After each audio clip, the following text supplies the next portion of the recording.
చిన్నపిల్లల్లో కనిపించే thalassemia, sickle cell, anaemia వంటి రక్త సంబంధిత వ్యాధులకు బోన్ మ్యారో ట్రాన్స్ప్లాంటేషన్ ద్వారా శాశ్వత పరిష్కారం సాధ్యమవుతుందని యశోద హాస్పిటల్స్ వైద్య నిపుణులు డాక్టర్ అశోక్ కుమార్ పేర్కొన్నారు. కాకినాడలోని ఒక ప్రైవేటు హోటల్లో ఏర్పాటు చేసిన మీడియా సమావేశంలో వారు మాట్లాడారు. గత కొన్ని సంవత్సరాలుగా బోన్ మ్యారో ట్రాన్స్ప్లాంటేషన్లో యశోద హాస్పిటల్లో ఆధునిక వైద్యం అందుబాటులో ఉందన్నారు. ఇప్పటి వరకు 450కు పైగా ఆపరేషన్లు నిర్వహించడం జరిగిందన్నారు. తలసేమియా, సికిల్ సెల్ వంటి వ్యాధుల వలన పిల్లల ఎదుగుదలపై తీవ్ర ప్రభావం చూపుతుందన్నారు. సరైన సమయంలో గుర్తించి చికిత్స ప్రారంభిస్తే పిల్లలు సాధారణ జీవితం గడపగలరన్నారు.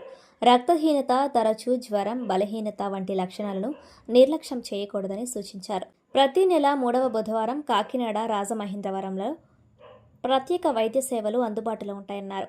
ఈ సమావేశంలో Yashoda hospitals Andhra Pradesh marketing manager Nallam Bala Veerabhadram, senior marketing executive one Shivakumar తదితరులు పాల్గొన్నారు. నేను haematology and bone marrow transplant physician గా లాస్ట్ 2 years గా నేను యశోద సోమాజీ కూడా హాస్పిటల్లో బ్రాంచ్ లో నేను పనిచేస్తున్నాను.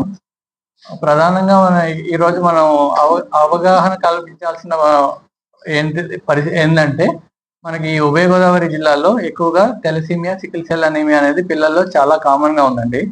వాళ్ళకి ఎక్కువగా ఎస్పెషల్లీ తెలసీమియాలో ఎవ్రీ మంత్ వాళ్ళకి బ్లడ్ రిక్వైర్మెంట్ అనేది తీసుకుంటే గానీ వాళ్ళకి వాళ్ళ రొటీన్ పనులు వాళ్ళు చేసుకోలేకపోతున్నారు అనమాట.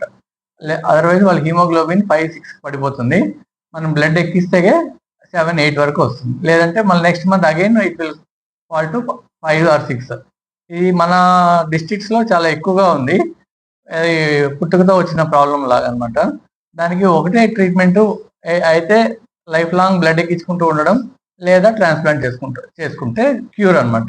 మిగతా ఏది చేసినా క్యూర్ అయితే కాదు, అంటే పూర్తిగా నయం చేసే ట్రీట్మెంట్ అయితే కాదు. బ్లడ్ ఎక్కించుకోవడం వల్ల వచ్చే ప్రాబ్లమ్స్ చాలా ఉంటాయి. లైక్ ఎవ్రీ మంత్ బ్లడ్ ఎక్కించుకుంటా ఉంటే వాళ్ళు ఏమవుతుందంటే రక్తంలో ఉండే ఐరన్ అనేది బాడీలో డిపాజిట్ అవుతుంటుంది. Like heart, pituitary gland, heart లో డిపాజిట్ అయితే హార్ట్ ఇష్యూస్, పంపింగ్ కెపాసిటీ తగ్గిపోయి హార్ట్ ఫెయిల్యూర్ లో వెళ్ళిపోతారు అనమాట. అట్లే లివర్ లో కానీ డిపాజిట్ అయితే మనకు ఆల్కహాల్ మందు తాగే వాళ్ళలో ఎట్లయితే లివర్ చెడిపోతుందో ఆ విధంగానే వీళ్ళల్లో కూడా లివర్ చెడిపోయి వాళ్ళు ప్రాణాంతకంగా మారుతుంది అనమాట. అట్లే పిట్యూటరీ గ్రంథిలో కూడా ఐరన్ డిపాజిట్ అయితే వాళ్ళకి గ్రోత్ అనేది సరిగా ఉండదు. మనకు పెరుగుదల, వయసు తగ్గ హైట్, వెయిట్ అవన్నీ రారు అనమాట.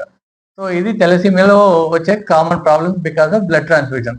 అదే బ్లడ్ ట్రాన్స్ఫ్యూజన్ అవాయిడ్ చేసి ఇంత చేసినా కూడా వాళ్ళకి ఏమవుతుంది, by the age of 20-25 years ఈ ఆర్గాన్ ఇన్వాల్వ్మెంట్ వల్ల వాళ్ళు బై ద ఏజ్ ఆఫ్ 20-25కి చనిపోయేదానికి ఛాన్స్ ఎక్కువ అనమాట.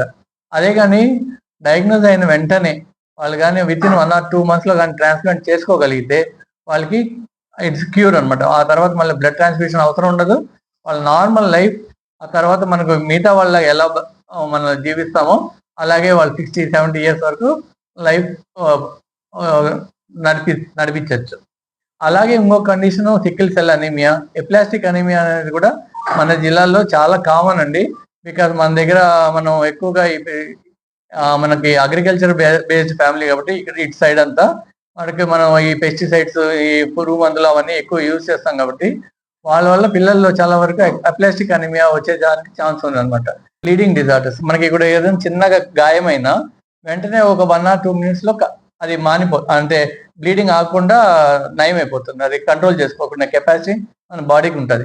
కొంతమందిలో ఏమంటే ఆ బ్లీడింగ్ ఆగకుండా ఉంటుంది. 5-10 minutes, 15 minutes, 20 minutes అయినా కూడా ఆగదు. వాళ్ళలో కొన్ని రకమైన కంజెంటల్ ప్రాబ్లమ్స్, అంటే పుట్టుకతో వచ్చే ప్రాబ్లమ్స్, హిమోఫిలియా ఏ అంటాం, బి అంటాం, వాన్ విల్లీ బ్రాంచ్ డిసీజ్ అంటాం. ఇలాంటి వాటికి కూడా మన యశోద సోమాజిగూడ హాస్పిటల్లో మనం వైద్యం అందించగలుగుతున్నాం. అలాగే ఇది బ్లీడింగ్ టెండెన్సీ, అలానే క్లాటింగ్ టెండెన్సీ, అంటే రక్తం ఊరికైనా గడ్డగట్టుకోపోతుంది. ఇప్పుడు మనకందరికీ ఊరికే రక్తం గడ్డగట్టే అవకాశం చాలా తక్కువ. కానీ కొంతమందిలో వాళ్ళు పుట్టుకతోనే కొన్ని ప్రాబ్లమ్స్ వల్ల కళ్ళల్లో రక్తం గడ్డగట్టుకోపోవడం, లంగ్స్ కి సంబంధించిన నరాల్లో ఏదైనా ఉంటే అక్కడ రక్తం గడ్డగట్టుకుపోయి వెరీ బ్యాడ్ ఎమర్జెన్సీలో రావడం అనమాట. ఇలాంటివి ఎందుకు వస్తాయని మనం ఐడెంటిఫై చేసి దాన్ని కూడా ట్రీట్మెంట్ చేయగలిగితే వాళ్ళకి లైఫ్ లాంగ్ ట్రీట్మెంట్ సక్సెస్ఫుల్ గా మనం ఇవ్వగలిగిన వల్ల అవుతాం. ఇవన్నీ తెలియపరచడానికే మనం ఈరోజు సమావేశం అయ్యామండి. వీటికి అన్నిటికీ సంబంధించిన ఫుల్ ట్రీట్మెంట్ కాంప్రహెన్సివ్ ట్రీట్మెంట్ మన యశోద హాస్పిటల్ సోమాజిగూడలో అందుబాటులో ఉంది.